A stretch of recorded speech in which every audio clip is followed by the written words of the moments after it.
विद्यार्थी मित्रांनो, 12वी तत्वज्ञान विषयाच्या ई तासिकेमध्ये आपल्या सर्वांचे मनपूर्वक स्वागत आहे। विद्यार्थी मित्रांनो, आपल्याला आजच्या तासिकेमध्ये 12वी तत्वज्ञानाची जुलै 23 ची प्रश्नपत्रिका आपल्याला सोडवून पाहिजे आहे। मागच्या तासामध्ये आपण जुलै 2023 ची तर्कशास्त्राची प्रश्नपत्रिका सोडवून पाहिली होती। आजच्या तासिकेमध्ये आपण जुलै 23 ची बोर्डाची प्रश्नपत्रिका तत्वज्ञान विषयाची आपल्याला सोडवून पाहायची आहे। आपला जो पहिला प्रश्न अ असतो, तो प्रश्न पहिला अ आहे, कंसातील योग्य पर्याय निवडून खालील विधाने पूर्ण करा। प्रश्न पहिला अ काय आहे? कंसातील योग्य पर्याय निवडून खालील विधाने पूर्ण करा। म्हणजे आपल्याला फक्त रिकाम्या जागेतला शब्द लिहायचा नाही, तर ते पूर्ण विधान लिहून त्या ठिकाणी रिकाम्या जागेमध्ये जो शब्द बसतो तो लिहावायचा आहे। तर आपण पहिली रिकाम्या जागा पाहूया कोणती आहे। प्लेटोच्या मते विद्यार्थी मित्रांनो इकडे पहा बेटा। प्लेटोच्या मते दृश्य जगाचे अस्तित्व रिकामी जागा व जागावर अवलंबून असते। पहिली रिकामी जागा काय आहे आपली? प्लेटोच्या मते दृश्य जगाचे अस्तित्व रिकामी जागा जगावर अवलंबून असते। कंसात दिलेले आपल्याला पर्याय कोणते आहेत?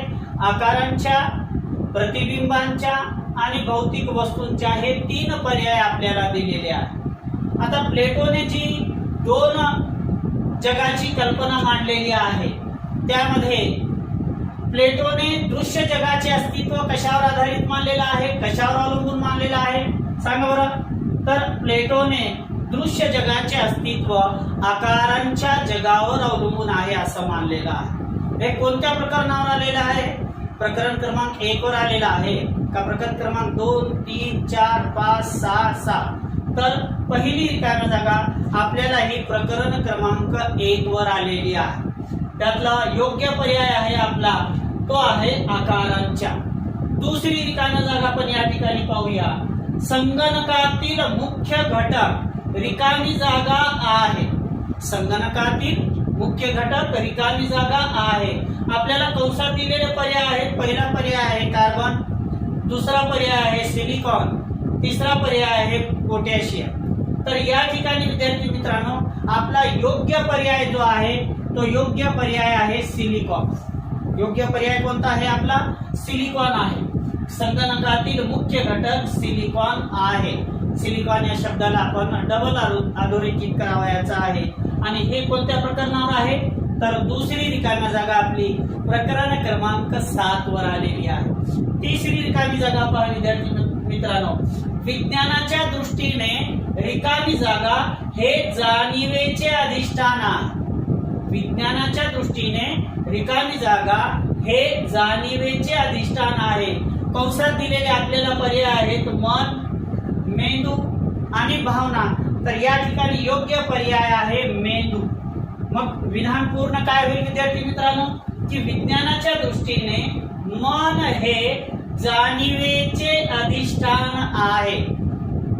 विज्ञानाच्या दृष्टीने मन आहे का उत्तर? नाही। आपलं लक्ष आहे का नाही पहा। तर आपण अधोरेखित कशाला केलेला आहे? मेंदूला। मग काय? विज्ञानाच्या दृष्टीने मेंदू हे जाणीवेचे अधिष्ठान आहे, हे योग्य उत्तर आहे। कोणता शब्द बसेल रिकाम्या जागामध्ये? तिसऱ्यामध्ये मेंदू हा बसेल। चौथी रिकामी जागा पहा विद्यार्थी मित्रांनो। सुरुवातीलाच रिकामी जागा दिलेली आहे। रिकामी जागाच्या मते मन हे एखाद्या कोऱ्या पाटीप्रमाणे असते। मन रिकामी जागाच्या मते म्हणजे असं कोणतं तत्वचिंतक आहे की त्याच्या मते मन हे एखाद्या कोऱ्या पाटीप्रमाणे असते। आपल्याला कंसात दिलेले पर्याय आहेत प्लेटो, दुसरा पर्याय देकार्त आहे आणि तिसरा पर्याय जॉन लॉक आहे। तर या ठिकाणी योग्य येणारा पर्याय आहे विद्यार्थी मित्रांनो जॉन लॉक हा योग्य पर्याय आहे। मग अचूक शब्द भरल्यानंतर रिकामी जागा पूर्ण, विधान पूर्ण कसं होईल? जॉन लॉकच्या मते मन हे एखाद्या कोऱ्या पाटीप्रमाणे असते आणि हे प्रकरण क्रमांक आलेला आहे 3 वर. पहिली रिकाम्या जागा कोणत्या प्रकरणावर आलेली आहे? प्रकरण क्रमांक 1 वर. दुसरी रिकाम्या जागा प्रकरण क्रमांक 7 वर. तिसरी रिकाम्या जागा. अशा पद्धतीने आपल्याला जर प्रकरण आठवले तर आपण पटकन त्याचं अचूक उत्तर लिहू शकतो. चौथी रिकाम्या जागा तिसरी रिकाम्या जागा पाहिली. चौथी रिकामी जागा आपली झाली जॉन लॉक. आपण पाहिलेला आहे की रिकामी जागाच्या मते मन हे एखाद्या कोऱ्या पाटीप्रमाणे असते. कंसातले जे प्लेटो, देकार्त आणि जॉन लॉक आहेत यापैकी जॉन लॉक हा योग्य पर्याय आहे.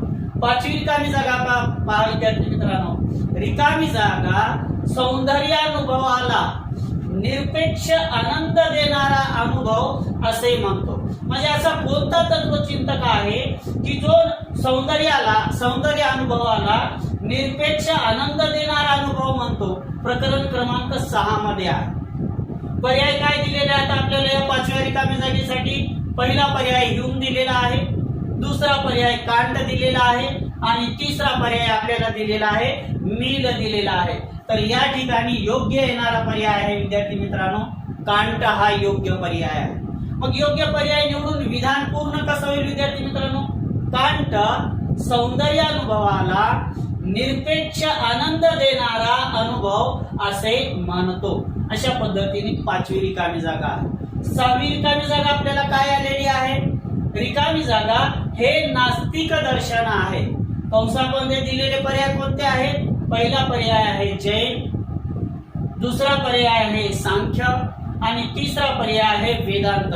तर या ठिकाणी योग्य पर्याय आहे विद्यार्थी मित्रांनो जैन हे एक नास्तिक दर्शन आहे. जैन हे एक नास्तिक दर्शन आहे. आता प्रश्न पहिला ब काय असतो विद्यार्थी मित्रांनो? की गटातील वेगळा शब्द जोडी ओळखून लिहा. आपल्याला 4 शब्द दिलेले असतात. 4 शब्दांचा एक गट दिलेला असतो. त्या 4 शब्दांच्या गटामध्ये एक वेगळा शब्द असतो. जो वेगळा शब्द त्या 3 शब्दांसोबत सुसंगत नसतो. असा विसंगत असणारा वेगळा असणारा शब्द आपल्याला पाहायचा आहे. तर चला आपण पाहूया पहिला विसंगत शब्द कोणता आहे. यामध्ये पहिला शब्द दिलाय कोळसा, खनिज तेल, प्राणी आणि खनिज. इथं जर आपण लक्ष दिलं विद्यार्थी मित्रांनो तर कोळसा हे खनिज आहे, खनिज तेल हे सुद्धा एक खनिज आहे आणि इथं खनिज शब्द आला. वेगळा असणारा शब्द आहे प्राणी. मग आपण हे 4 शब्द लिहून खालच्या ओळीला थोडीशी आडवी रेषा देऊन प्राणी हा शब्द लिहायचा आहे. म्हणजे आपण त्या गटातील वेगळा शब्द किंवा वेगळी जोडी ओळखली असा होतो आणि त्याचा 1 गुण आपल्याला मिळतो. आणि हे आहे प्रकरण क्रमांक 7 वर आलेला जे ऊर्जेचे स्रोत आहे त्यावर आलेला आहे. दुसरं काय आहे पहा. अनंत ज्ञान, अनंत शक्ती, अनंत सुख आणि अनंत द्रव्य. आता यामध्ये असणारा वेगळा शब्द कोणता आहे? यामध्ये असणार हे प्रकरण क्रमांक 3 वर आलेला आहे. अनंत ज्ञान, अनंत शक्ती आणि अनंत सुख. वेगळा असणारा शब्द आहे अनंत द्रव्य. वेगळा असणारा शब्द कोणता आहे? अनंत द्रव्य हा वेगळा शब्द आहे. प्रकरण क्रमांक 3 मध्ये जैनांचं, बौद्धांचं हे जे मत मी संबंधी आपण पाहिली त्या प्रकरण क्रमांक 3 मधून हे आलेलं आहे. त्यामध्ये अनंत ज्ञान, अनंत शक्ती, अनंत सुख आणि अनंत द्रव्य. तर अनंत द्रव्य या 3शी सुसंगत नसणारा वेगळा असलेला शब्द आहे. तिसरा पाहूया. याच्यामध्ये वेगळा शब्द, वेगळी जोडी कोणती आहे? लायबनिज, स्पिनोजा, बर्कले आणि देकार्त. आता या 3 मध्ये वेगळा असणारा शब्द आहे बर्कले. वेगळा असणारा शब्द कोणता आहे? बर्कले. का? कारण हे प्रकरण क्रमांक 4 वर आलेला आहे. आता याच्यामध्ये अनुभववादी आणि बुद्धिवादी विचारवंत आहे. याच्यामध्ये अनुभववादी आणि बुद्धिवादी असणारी विचारवंत आहेत. तर बर्कले हा अनुभववादी विचारवंत आहे आणि देकार्त, स्पिनोजा आणि लायबनिज हे बुद्धिवादी विचारवंत आहे. मग हे 3 बुद्धिवादी विचारवंत आहेत आणि हा बर्कले एकटा फक्त अनुभववादी विचारवंत आहे. म्हणून वेगळा शब्द आहे बर्कले. चौथं पाहूया आपण काय आहे. समवाय, पृथ्वी, अभाव आणि विशेष, समवाय, पृथ्वी, अभाव आणि विशेष. तर या ठिकाणी वेगळा येणारा शब्द आहे पृथ्वी. वेगळा येणारा शब्द कोणता आहे? पृथ्वी. हे प्रकरण क्रमांक 1 वर विचारण्यात आलेला आहे. जे वैशेषिकाचे सप्त पदार्थ सांगितलेले आहेत त्या सप्त पदार्थापैकी समवाय आहे, अभाव आहे, विशेष आहे. वैशेषिकाच्या सप्त पदार्थामध्ये पृथ्वी हे नाही, म्हणून वेगळा शब्द या 4 शब्दांमध्ये येणार आहे पृथ्वी. अशा पद्धतीने आपल्याला गटातील वेगळा शब्द किंवा वेगळी जोडी ओळखावयाची असते आणि याला आपल्याला 4 गुण आहेत विद्यार्थी मित्रांनो. आता प्रश्न पहिला क काय आहे? प्रश्न पहिला क, खालील संकल्पना चित्र तक्ता किंवा ओघ तक्ता पूर्ण करा. 2 आलेले आहेत. आपल्याला प्रत्येक याच्यामध्ये 3 शब्द भरायचे असतात. एक अचूक उत्तर लिहिलं की 1 गुण, दुसरं अचूक उत्तर लिहिलं की 2 गुण, तिसरं अचूक उत्तर लिहिलं की 3 गुण. असे इथले 3 गुण आणि इथले 3 गुण 6 गुण आहेत विद्यार्थी. पहिलं काय विचारलंय पाहूया. प्रश्न पहिला क मध्ये सांख्य दर्शनाने सांगितलेले प्रकृतीचे घटक. हे पहिल्या प्रकरणावर आलेलं आहे. सत्ता मीमांसा सांख्यांची प्रकृतीचे घटक कोणते सांगितलेले आहेत? तर सांख्य दर्शनाने सांगितलेले प्रकृतीचे घटक 3 आहेत. एक सत्व, दुसरं रज आणि तिसरं तम. हे 3 घटक सांख्य दर्शनाने प्रकृतीचे सांगितलेले आहेत.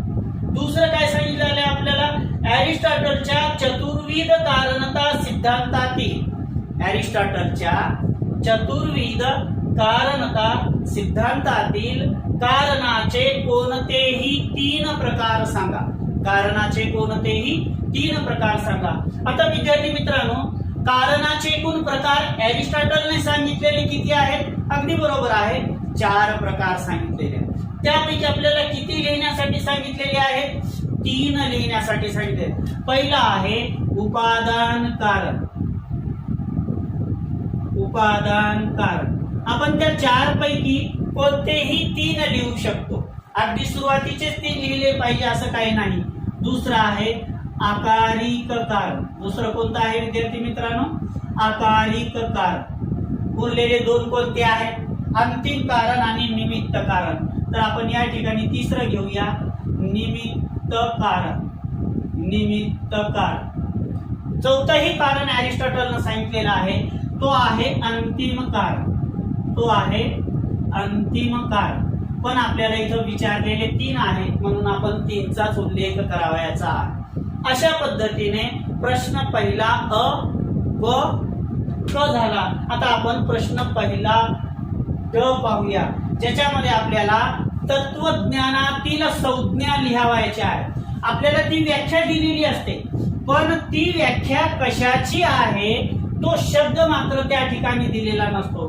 मग ती व्याख्या वाचून आपल्याला ती व्याख्या कशाची आहे तो एक शब्द, अचूक असा शब्द त्या व्याख्येचा त्या ठिकाणी आपल्याला लिहावायचा असतो.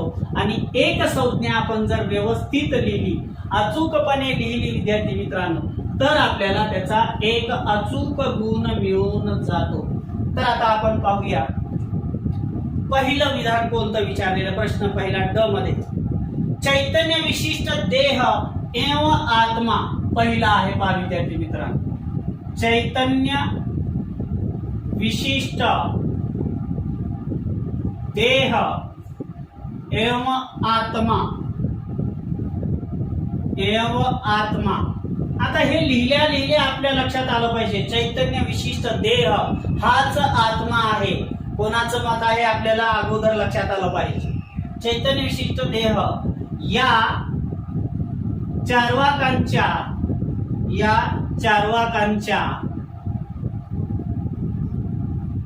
भूमिकेस वापरण्यात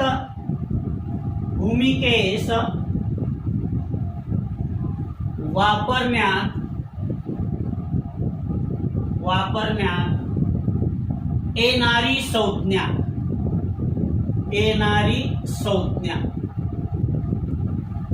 हे पहिलं विधान आहे. याच्यासाठी आपल्याला संज्ञा लिहावायची आहे. कोणतं विधान? की चैतन्य विशिष्ट देह एवं आत्मा. की चैतन्य विशिष्ट देह हाच आत्मा आहे. या चार्वाकाच्या भूमिकेला वापरण्यात येणारी तत्वज्ञानातील संज्ञा कोणती आहे? तर यासाठी आहे देहात्मवाद ही संज्ञा आहे. देहात्मवाद ही संज्ञा आपण लिहावयाची आहे. आणखीन एक समानार्थी शब्द आपण लिहू शकतो, तो आहे भूत चैतन्यवाद. भूत चैतन्यवाद ही संज्ञा सुद्धा या ठिकाणी योग्य बसते. एक तर आपण देहात्मवाद लिहा किंवा मग भूत चैतन्यवाद लिहा, दोन्ही पैकी एक शब्द लिहा, म्हणजे ती संज्ञा आपली अचूक आहे. दुसरं विधान पहा विद्यार्थी मित्रांनो, आपल्याला काय दिलेलं आहे की माणसाच्या सौंदर्य विषयक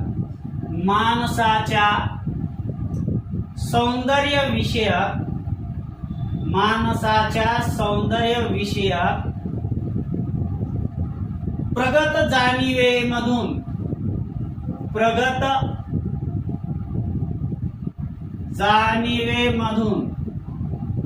माणसाच्या सौंदर्य विषयक प्रगत जाणीवेमधून निर्माण होणारा दृष्टिकोन.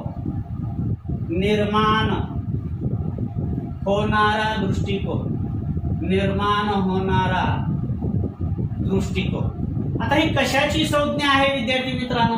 सौंदर्य विषयक. तर हे प्रकरण क्रमांक 6 वर आहे. कशाची संज्ञा आहे ही सांगा बरं. माणसाच्या सौंदर्य विषयक प्रगत जाणीवेमधून निर्माण होणारा दृष्टिकोन. कशाची व्याख्या आहे ही? परत एकदा रिपीट करतो पहा विद्यार्थी मित्रांनो. माणसाच्या सौंदर्य विषयक प्रगत जाणीवेमधून निर्माण होणारा दृष्टिकोन. याला आपण संज्ञा योग्य लिहू शकतो कलावादी दृष्टिकोन. हे प्रकरण क्रमांक 6 वर आलेलं आहे विद्यार्थी मित्रांनो. माणसाच्या सौंदर्य विषयक प्रगत जाणीवेमधून निर्माण होणारा दृष्टिकोन, याला योग्य संज्ञा आहे विद्यार्थी मित्रांनो कलावादी दृष्टिकोन, किंवा याला आपण दुसरंही लिहू शकतो सौंदर्यवादी दृष्टिकोन. दोन्ही पैकी एक संज्ञा लिहायचा आहे. दोन्ही समानार्थी असणारी शब्द आहेत. जसं पहिल्या विधानासाठी ज्या संज्ञा आहेत की चैतन्य विशिष्ट देह एवं आत्मा या चार भूमिकेस वापरण्यात येणारी संज्ञा, याला आपण संज्ञा देहात्मवादही लिहू शकतो किंवा भूत चैतन्यवाद असंही लिहू शकतो. दुसरं विधान पाहिलं आपण, माणसाच्या सौंदर्य विषयक प्रगत जाणीवेमधून निर्माण होणारा दृष्टिकोन, याला आपण संज्ञा कलावादी दृष्टिकोन हेही लिहू शकतो किंवा सौंदर्यवादी दृष्टिकोन हेही लिहू शकतो. दोन्ही पैकी एक संज्ञा आपल्याला लिहावयाची आहे. तर अशा या 4 संज्ञा आहेत. या 4ही संज्ञांचं आपण पाहिलं. आता तिसरी संज्ञा आपण पाहूया. तिसरी संज्ञा कोणती आहे? पहिलं चैतन्य, दुसरं माणसाच्या, तिसरी पाहूया जन्म मृत्यूच्या फेऱ्यातून. जन्म मृत्यूच्या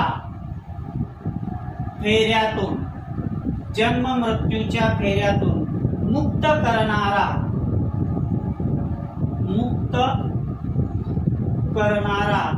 परम पुरुषार्थ. आता ही कशाची व्याख्या आहे तो शब्द लिहायचा विद्यार्थी मित्रांनो. जन्म मृत्यूच्या फेऱ्यातून मुक्त करणारा परम पुरुषार्थ. तर ही व्याख्या आहे मोक्ष या पुरुषार्थाची. म्हणून या ठिकाणी योग्य येणारी संज्ञा कोणती आहे? मोक्ष ही संज्ञा आहे. चौथं विधान दिलेलं आहे आपल्याला, ज्ञानेंद्रिय आणि वस्तू.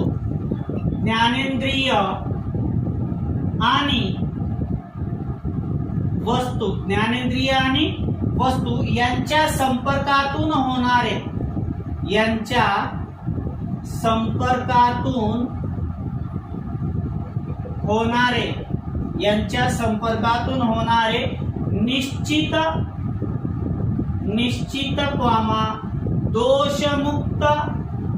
निश्चित दोषमुक्त आणि सत्य ज्ञान.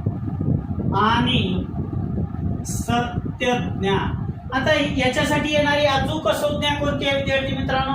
तर याला आपण प्रत्यक्ष ज्ञान असं म्हणतो.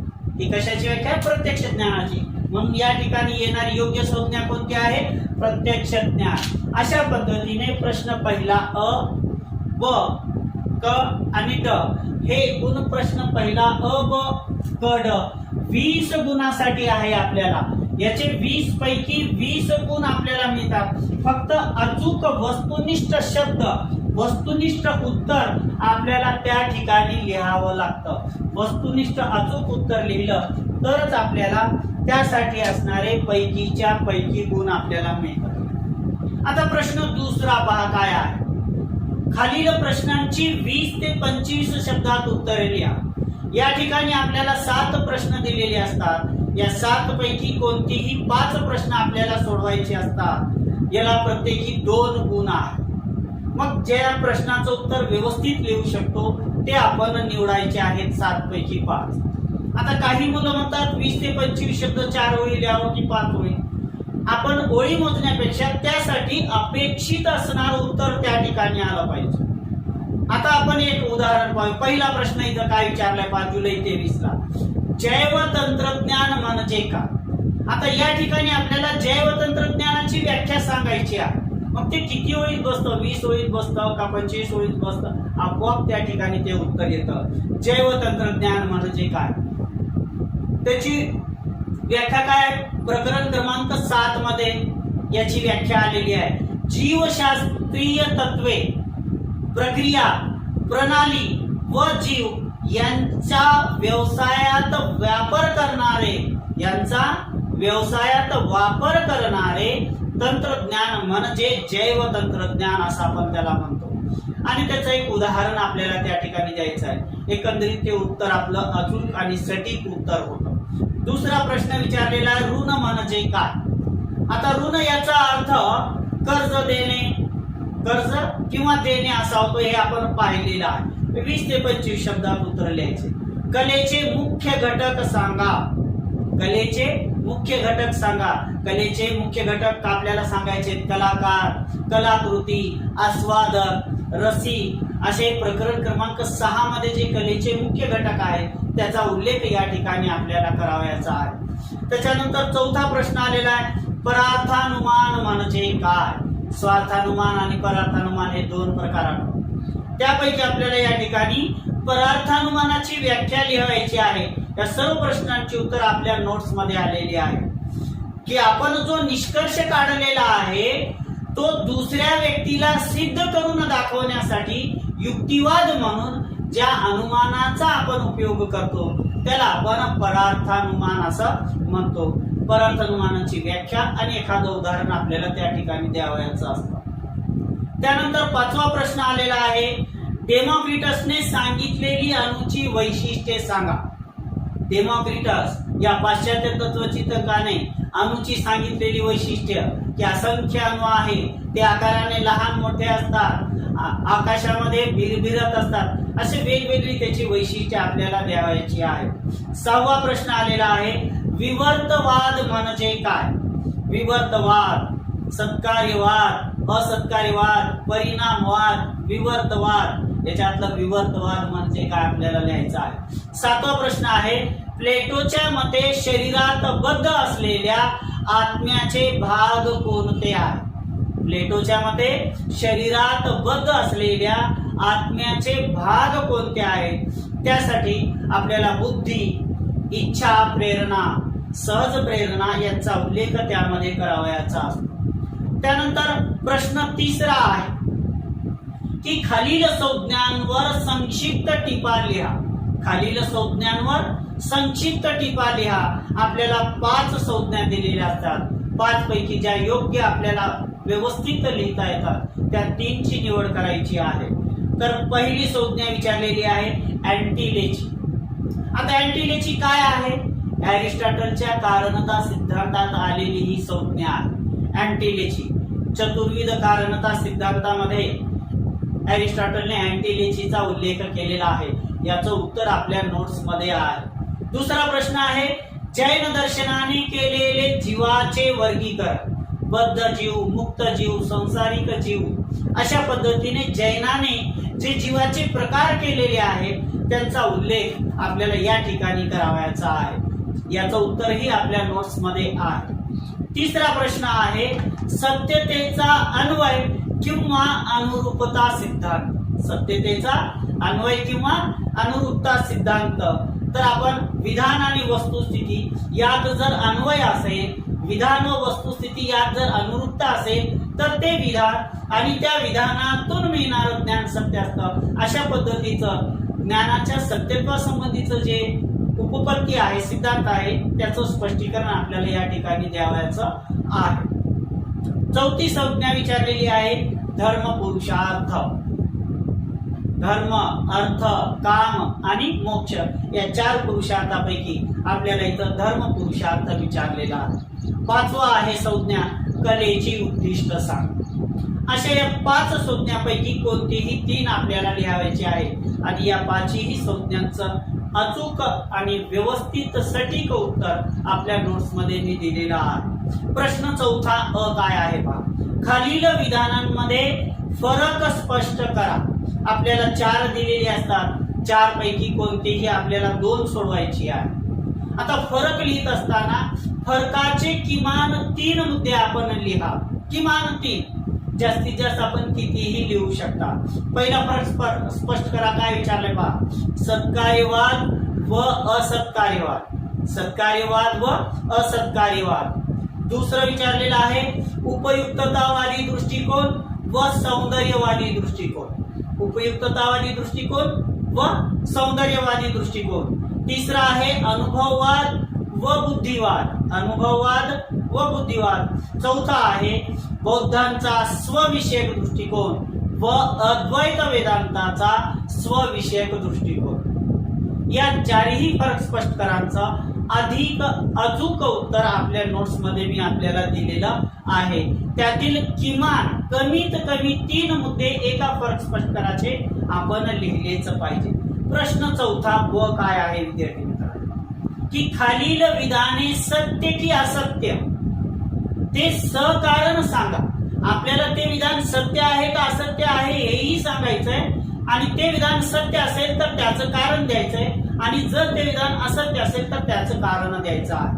म्हणजे सत्यासाठी 1 गुण आणि त्याचं कारण सांगण्यासाठी 1 गुण, असे 2 गुण असतात. इथं आपल्याला 7 विधानं दिलेली असतात. 7 पैकी कोणतेही 5 सोडवायची असतात. पहिलं विधान पहा काय दिलेलं आहे. मानवाकडे जाणीवेची जाणीव असते. मानवाकडे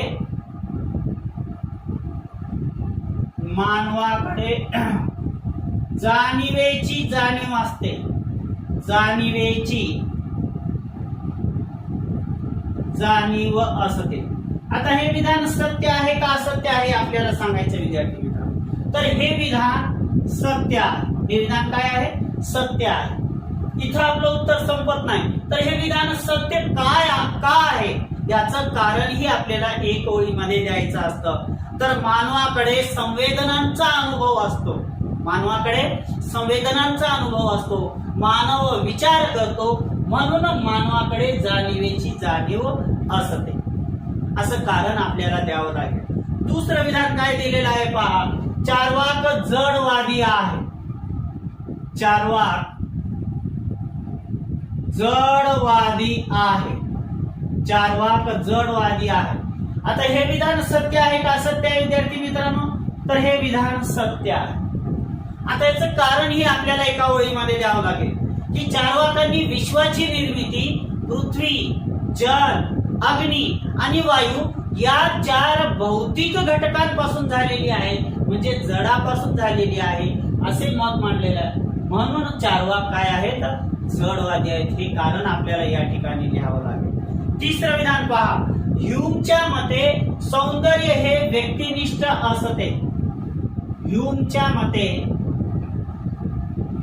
मते सौंदर्य हे व्यक्तिनिष्ठ असते. व्यक्तिनिष्ठ असते. हे विधान कसं आहे विद्यार्थी मित्रांनो? सत्य आहे. हे विधान कसं आहे? सत्य. प्रकरण क्रमांक 6 वर आलेला आहे. ह्यूमच्या मते सौंदर्य हे व्यक्तिनिष्ठ असते. हे विधान कसं आहे? सत्य. का सत्य आहे? कारण सौंदर्य हा वस्तूचा गुणधर्म नाही. सौंदर्य हा वस्तूचा घटक नाही, तर त्या वस्तूचा अनुभव घेणारा जो व्यक्ती आहे त्यावर सौंदर्य अवलंबून असतं. म्हणून ह्यूमच्या मते सौंदर्य हे व्यक्तिनिष्ठ असते. हे विधान काय आहे? सत्य आहे. कारण ह्यूम काय म्हणतो की सौंदर्य हा वस्तूचा गुणधर्म नाही. ह्यूमच्या मतानुसार सौंदर्य हा वस्तूचा घटक नाही, तर तो त्या वस्तूचा अनुभव घेणाऱ्या व्यक्तीशी संबंधित आहे असं मत मांडल्यामुळं ह्यूमच्या मते सौंदर्य हे व्यक्तिनिष्ठ असते. हे विधान काय आहे? सत्य आहे. चौथं विधान काय दिले बा? कांटच्या मते माणसाच्या वर्तनावर सुख आणि दुःख यांची सत्ता असते. चौथं विधान दिलेलं आहे. कांटच्या मते माणसाच्या वर्तनावर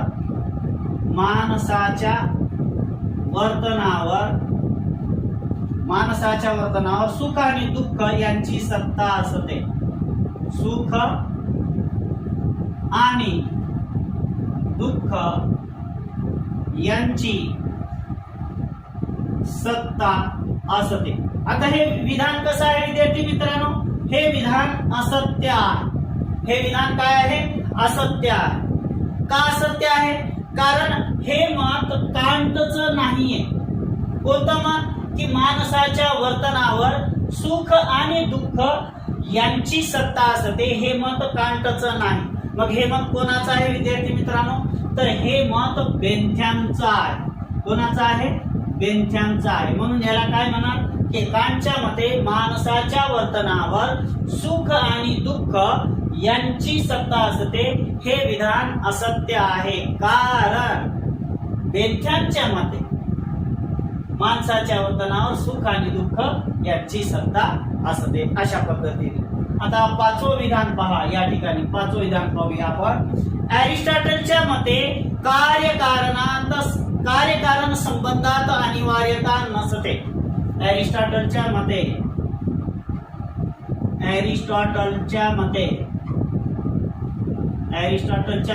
कार्यकारणात अनिवार्यता नसते. आता हे विधान सुद्धा असत्य आहे विद्यार्थी मित्रांनो. कसं आहे? असत्य आहे. का असत्य आहे? कारण हे मत अरिस्टॉटलचं नाही. हे मत कुणाचं आहे? ह्यूम या विचारवंताचं आहे. मग दुरुस्त करून काय आहे? अरिस्टॉटलच्या मते कार्यकारणात अनिवार्यता संबंध नसते. हे विधान असत्य आहे. कारण ह्यूमच्या मते कार्यकारणात अनिवार्यता संबंध नसतो. अशा पद्धतीने आपल्याला त्याचं कारण सांगावं लागतं. सहावं विधान दिलेलं आहे. अद्वैत वेदांत अनेक तत्ववादी आहे. अद्वैत वेदांत कसे आहेत? अनेक तत्ववादी आहेत विद्यार्थी मित्रांनो. सहावं विधान पहा काय दिलेलं आहे. अगदी सोपं आहे. त्याचं कारण देणे, अचूक उत्तर देणे आणि आपण पैकीच्या पैकी त्याचे गुण घेणे. अद्वैत वेदांत अनेक तत्ववादी आहे. सहावं विधान. अद्वैत वेदांत अनेक तत्ववादी आहे. अनेक तत्ववादी आहे. आता हे विधान काय आहे विद्यार्थी मित्रांनो? सांगा बरं. अगदी बरोबर. हे विधान आहे असत्य. आता हे विधान असत्य का आहे? कारण अद्वैत वेदांत हे एकतत्ववादी आहे. कसे आहेत? एकतत्ववादी आहेत. हे कारण आपल्याला त्या ठिकाणी द्यावं लागेल. सातवं विधान पहा काय दिलेलं आहे. अनुमान म्हणजे एखाद्या ज्ञानानंतर येणारे वेगळे ज्ञान होय. अनुमान म्हणजे एखाद्या ज्ञानानंतर येणारे वेगळे ज्ञान होय. तर हे विधान या ठिकाणी काय आहे? सत्य आहे. का सत्य आहे? कारण सांगायचंय. कारण अनुमानामध्ये काय करतो आपण? जे प्रत्यक्ष अनुभवाला येते त्याच्या आधारे जे साक्षात अनुभवाला येत नाही त्याबद्दल आपण तर्काने निष्कर्ष काढत असतो. म्हणून आता प्रश्न पाचवा आहे विद्यार्थी मित्रांनो की खालील संकल्पनांचे विधानांचे उदाहरणासहित 80 ते 100 शब्दात स्पष्टीकरण करा. इथं 3 प्रश्न दिलेले असतात. 3 पैकी आपल्याला 2 संकल्पना स्पष्ट करायच्या असतात. त्याला गुण आहेत 10. आता पहिली संकल्पना विचारलेली आहे. एरिस्टॉटलचे बदलाचे 4 प्रकार, चारही प्रकार आपल्याला सविस्तर लिहायचे आहे आणि त्याची उदाहरणं सुद्धा द्यायची आहेत. याचं उत्तर आपल्या नोट्स मध्ये आहे. दुसरं पंचस्कंद, पंचस्कंद आणि तिसरा आहे प्रत्यक्ष. या 3 संकल्पनापैकी 2 सोडवायचे. या तिन्ही संकल्पनांचं योग्य उत्तर आपल्याकडं आपल्या नोट्स मध्ये आहे. प्रश्न 6वा, खालील तात्विक संकल्पना ऑब्लिक समस्या ऑब्लिक प्रसंग यांना उद्देशून संवाद लिहा.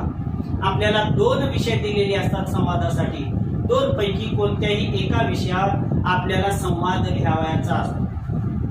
थोडस जर आपण निरीक्षण केलं मागील बोर्डाच्या झालेल्या प्रश्नपत्रिकांचं, तर एक गोष्ट लक्षात येते की आपण संवाद लिखाणाच्या प्रश्नासाठी म्हणजे प्रश्न क्रमांक 6 साठी जर आपण प्रकरण क्रमांक 6 आणि प्रकरण क्रमांक 7 हे जर आवर्जून केलं तर आपला प्रश्न क्रमांक 6 सुटू शकतो, दाट शक्यता असते. पहिला समस्या किंवा प्रसंग काय सांगितलाय आणि त्याला उद्देशून संवाद लिहायचा. पहिला भाग, भ्रमणध्वनीच्या वापरामुळे मानवी जीवन सोपे झाले आहे का? भ्रमणध्वनीच्या, मोबाईल सारखं भ्रमणध्वनीच्या वापरामुळे मानवी जीवन सोपे झाले आहे का, यावर विद्यार्थी व शिक्षक यामधील संवाद लिहा. विद्यार्थी व शिक्षक यांच्यातील संवाद लिहायचा आहे. हे उत्तर आपल्याला याच्यावर संवाद मी लिहून दिलेला आहे. दुसरं पहा, सौंदर्य वस्तुगत असते वा नसते. सौंदर्य वस्तुगत असते वा नसते. वा म्हणजे किंवा. सौंदर्य वस्तुगत असते किंवा नसते यावर कलाकार व रसिक यांच्यातील संवाद लिहा. या 2 पैकी एक संवाद आपल्याला लिहायचा आहे. हे दोन्ही संवाद आपल्या नोट्स मध्ये आहे. प्रश्न 7वा शेवटचा प्रश्न आहे, खालील पैकी कोणत्याही एका प्रश्नाचे उत्तर 150 ते 200 शब्दात लिहा. दीर्घोत्तरी प्रश्न आहे. 2 पैकी एक प्रश्न लिहायचा आहे. आपल्याला याच्यासाठी 10 गुण आहे. जुलै 23 मध्ये आलेले 2 मोठे प्रश्न कोणते आहेत पहा प्रश्न 7व्या मध्ये. पहिला आहे, गौतम बुद्धांच्या आर्य अष्टांग मार्गाचे सविस्तर विवेचन करा. गौतम बुद्धांच्या आर्य अष्टांग मार्गाचे सविस्तर विवेचन करा. आणि दुसरा आलेला आहे, वैशेषिक दर्शनाची सतविषयक संकल्पना स्पष्ट करा. वैशेषिक दर्शनाची सतविषयक संकल्पना स्पष्ट करा. या दोन्ही दीर्घोत्तरी प्रश्नांची उत्तरं आपल्या नोट्स मध्ये मी आपल्याला दिलेली आहे. तर या तत्वज्ञानाच्या जुलै 2023च्या बोर्डाच्या प्रश्नपत्रिकेतील एखाद्या प्रश्नाच्या उत्तरासंबंधी माझ्या काही विद्यार्थ्यांची अडचण असेल तर ती अडचण माझ्या YouTube चॅनलच्या चॅटबॉक्स मध्ये आपण पाठवावी. आणि जर आपल्याला हा व्हिडिओ आवडला असेल, तत्वज्ञान विषय समजून घेण्यासाठी या व्हिडिओची मदत होत असेल, तर आपल्याच एका मराठी बांधवाच्या YouTube चॅनलला आपण सबस्क्राईब करावे, व्हिडिओना लाईक करावे आणि व्हिडिओना शेअरही करावे. आजच्या तासिकेतील माझ्या सर्व विद्यार्थी मित्रांच्या अनमोल अशा सहकार्यासाठी खूप खूप धन्यवाद.